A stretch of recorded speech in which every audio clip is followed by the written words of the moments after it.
Bismillahirrahmanirrahim. Assalamualaikum warahmatullahi wabarakatuh. Alhamdulillah, la haula wala quwata illa billah. Asyhadu an la ilaha illallah wahdahu la syarikalah wa asyhadu anna Muhammadan abduhu wa rasuluh. Amma ba'd.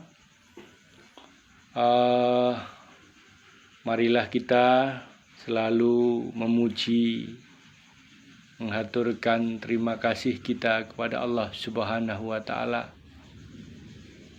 Mudah-mudahan kita diberikan kekuatan, diberikan kesehatan oleh Allah Subhanahu wa Ta'ala di dalam mengikuti perkuliahan kita yang pada semester ini masih kita lakukan secara daring. Nah, tak lupa pula kita ucapkan salawat serta salam kepada Nabi kita, Nabiullah Muhammad Sallallahu Alaihi Wasallam. Mudah-mudahan kita termasuk orang-orang yang dimudahkan oleh Allah Subhanahu wa Ta'ala untuk mendapatkan syafaat pertolongan dari Rasulullah Sallallahu Alaihi Wasallam di akhir zaman kelak, di yaumil qiyamah. Mahasiswa dan mahasiswi yang saya banggakan dan saya cintai. Nah, kita pada AIK 2 pada semester ini akan memberikan wawasan yang secara umum tetapi juga menjadi panduan pemahaman kita di dalam mengkaji mata kuliah Al-Islam dan Kemuhammadiyahan ini. Nah, materi kita itu berkenaan dengan masalah-masalah yang fundamental di dalam kehidupan beragama. Nah, yang pertama adalah materi kita itu terkait dengan ibadah. Kemudian yang kedua adalah akhlak, dan yang ketiga adalah muamalah. Nah, materi ini dalam diskusi-diskusi kelas kita akan menjadi hal yang sangat menarik. Karena apa? Karena di dalam urusan ibadah, akhlak, dan muamalah ini seringkali dilepaskan, seringkali tidak dihubungkan dengan kehidupan nyata, rutinitas kita sehari-hari. Sehingga kadang masih dipahami bahwa urusan ibadah itu hanya kepada Allah Subhanahu wa Ta'ala. Selain urusan pada Allah, selain urusan yang sudah ditentukan oleh Allah secara khusus, maka itu tidak dikatakan sebagai ibadah. Itu sebuah kesalahan. Apa buktinya? Nah, tentu masih kita lihat di dalam kehidupan kita, bekerja mencari nafkah iya, tetapi juga melakukan cara-cara yang tidak dibenarkan oleh agama. Kita di dalam beribadah rajin, tetapi bermaksiat pun kita rajin. Itu kan sesuatu yang salah. Kita beribadah rajin, tetapi seringkali mulut kita tidak bisa kita jaga, mengucapkan kalimat-kalimat yang kotor, yang justru itu menodai kualitas ibadah kita kepada Allah Subhanahu wa Ta'ala. Nah, pada kesempatan yang singkat ini, saya ingin menjelaskan secara umum berdasarkan kitab-kitab yang ada, yang menjadi referensi di dalam kita menjalani kehidupan ini. Nah, mari coba kita pahami apa itu ibadah. Jadi ibadah itu adalah isim masdar. Kalau dalam ilmu shorof itu kiasannya berawal dari fi'il madhi, abada ya'budu ibadatan. Abada itu artinya menyembah, ya'budu itu proses menyembah, dan ibadatan itu artinya adalah tata cara perilaku yang ketentuannya sudah diatur oleh Allah dan Rasulnya. Nah, ini yang harus kita pahami. Nah, sehingga ibadah-ibadah itu harus diorientasikan untuk semata mendapatkan ridho, mendapatkan pahala, mendapatkan kebaikan dari Allah Subhanahu wa ta'ala. Nah, ini ibadah. Nah, ibadah kemudian dalam pengertian istilah bisa diperluas maknanya. Jadi, kalau di dalam kitab yang saya baca, yang kitab ini ditulis oleh Muhammad Qutb, yang kitab ini berjudul Manhajut Tarbiyah Al-Islamiyah. Jadi metodologi pendidikan Islam atau metode pendidikan Islam. Manhaj, metodologi, at-tarbiyah pendidikan, al-Islam bil Islam. Di metodologi pendidikan dalam Islam itu dijelaskan bahwa ibadah itu adalah wa kullu ma yaqa'u fihi minan nusuki madama qad syahada haqqan. Madama qad syahida haqqan. Apa artinya ini?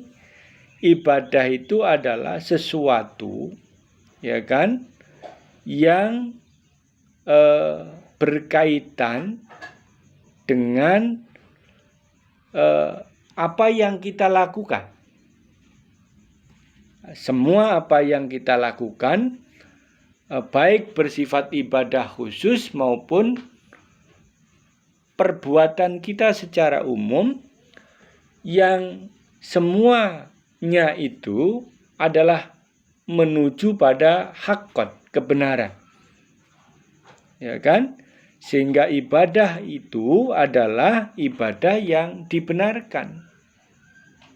Ya kan? Bukan ibadah yang justru tidak sesuai dengan ajaran Islam, atau amal yang tidak diajarkan di dalam Islam.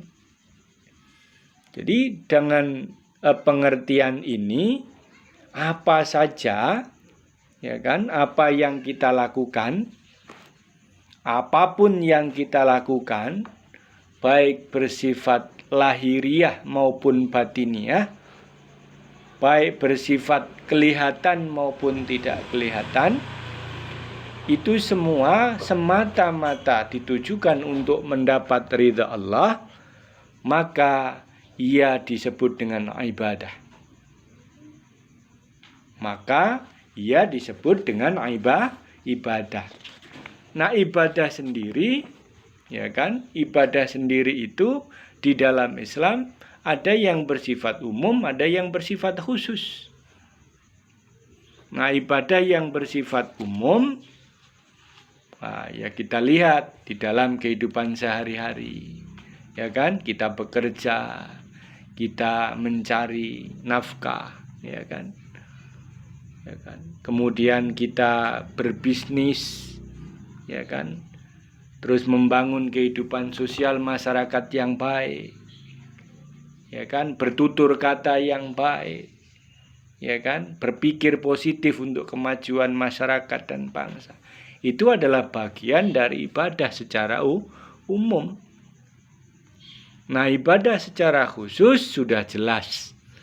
Di dalam beragama ada ketentuan-ketentuan khusus ketika kita melakukan perintah-perintah, seperti di dalam rukun Islam. Nah, di dalam rukun Islam kita diperintahkan syahadat. Kita diperintahkan untuk mengucapkan 2 kalimat syahadat. Nah, syahadat itu bunyinya bagaimana? Asyhadu an la ilaha illallah Wa asyhadu anna Muhammadan abduhu wa rasuluh. Syahadat kita. Atau kita mengucapkan asyhadu alla ilaha illallah wa asyhadu anna Muhammadar Rasulullah. Itu syahadat yang kita ucapkan. Tidak cukup dengan syahadat, tentu sholat.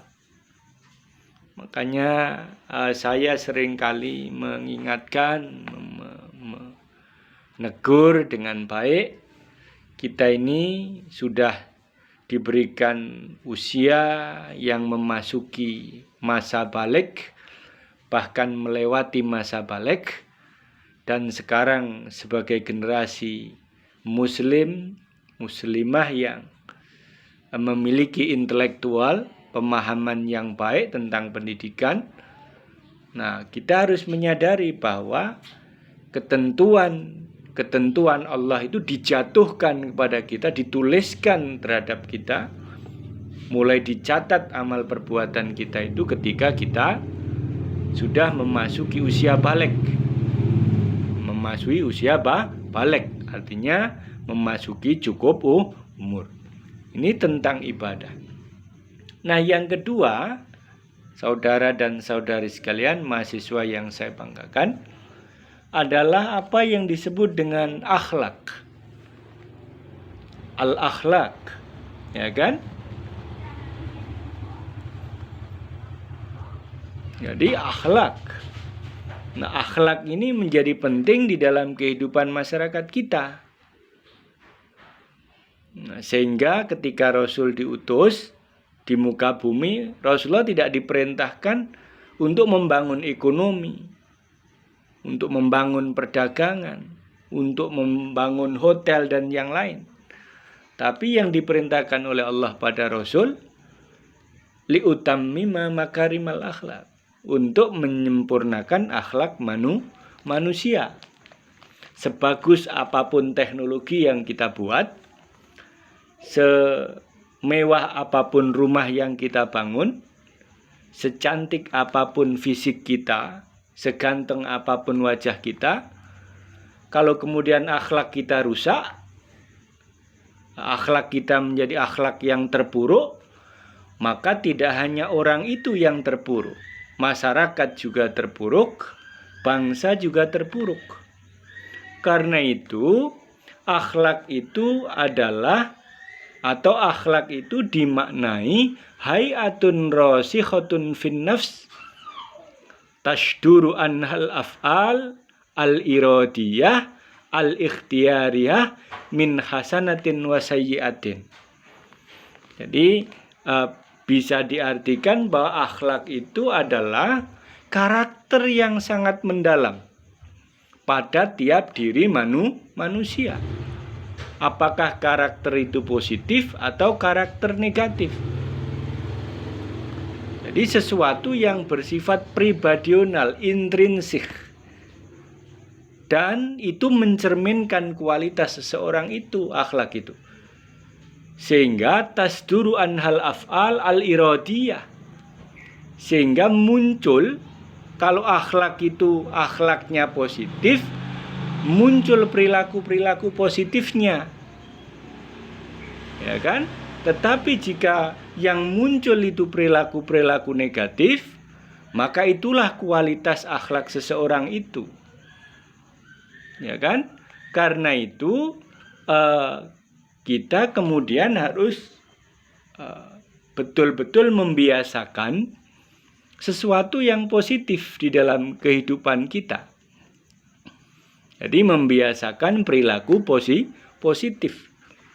Nah, kalau kemudian muncul perilaku-perilaku negatif di dalam kehidupan kita, ucapan kita, tingkah laku kita, tutur kata kita, ya kan? Sifat-sifat yang melekat yang ada pada diri kita itu sifat-sifat negatif, maka bisa jadi akibat kebiasaan atau perilaku yang biasa kita lakukan itu selalu dalam kondisi negatif, sehingga menjadi akhlak yang negatif muncul di dalam kehidupan kita. Nah, ini terkait dengan al-akhlak. Nah, demikian juga akhlak positif, akhlak mahmudah kalau orang mengatakan, atau kita sering dengar, yaitu sesuatu yang muncul dalam diri kita karena kita membiasakan hal-hal positif di dalam kehidupan kita. Nah, karena itu Al-Quran seringkali menyatakan bahwa Rasulullah Muhammad SAW itu adalah pribadi yang agung. Wa innaka la'ala khuluqin azim. Itu di dalam surat Al-Qalam ayat 4. Jadi sesungguhnya engkau Muhammad la'ala khuluqin azim, sungguh memiliki ketinggian akhlak yang agung. Nah, ini Al-Quran yang menyampaikan kepada kita tentang siapakah Rasulullah. Nah, kadang kita tidak menyontoh Rasul.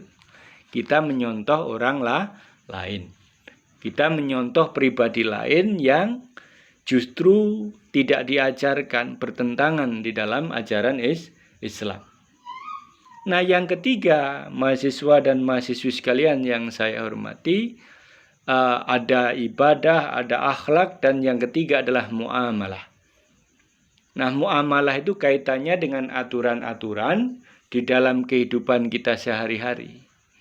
Bagaimana cara kita berdagang, bagaimana cara kita sewa menyewa, ya kan, dan yang lain sebagainya. Bagaimana cara kita beraktivitas untuk memenuhi kebutuhan kita sehari-hari dengan cara yang baik dan benar menurut agama Islam. Nah, itulah yang kita sering sebut dengan muamalah. Dan Islam mengajarkan ketika bermuamalah tidak harus kepada sesama muslim. Kepada orang kanan kiri kita yang bukan muslim, kita harus berbaik. Kita harus saling membantu, saling menolong, saling jual beli. Tidak apa-apa. Islam tidak membatasi harus sesama muslim saja. Ketika kita kegiatan sebagai manusia, melakukan aktivitas sebagai manusia di tengah kehidupan sosial yang sangat multi bisa jadi multi agama, multi ras, multi suku, dan multi yang lain. Dan inilah kemudian Islam memberikan pedoman di dalam kita menjalani kehidupan sehari-hari. Karena itu kalau kita bermuamalah tentu jangan lupa. Rasul mengingatkan dengan hadis beliau, i'mal lidunya kaka'annaka ta'ishu abada. Berbuatlah untuk duniamu seakan-akan kau akan hidup selama-lamanya. Wa'mal li akhiratika ka'annaka tamutu ghada. Dan berbuatlah untuk akhiratmu, untuk kehidupan di akhiratmu seakan-akan kau akan mati besok. Nah, inilah beberapa kuliah singkat yang saya sampaikan. Mudah-mudahan bermanfaat. Billahi taufiq wal hidayah. Assalamualaikum warahmatullahi wabarakatuh.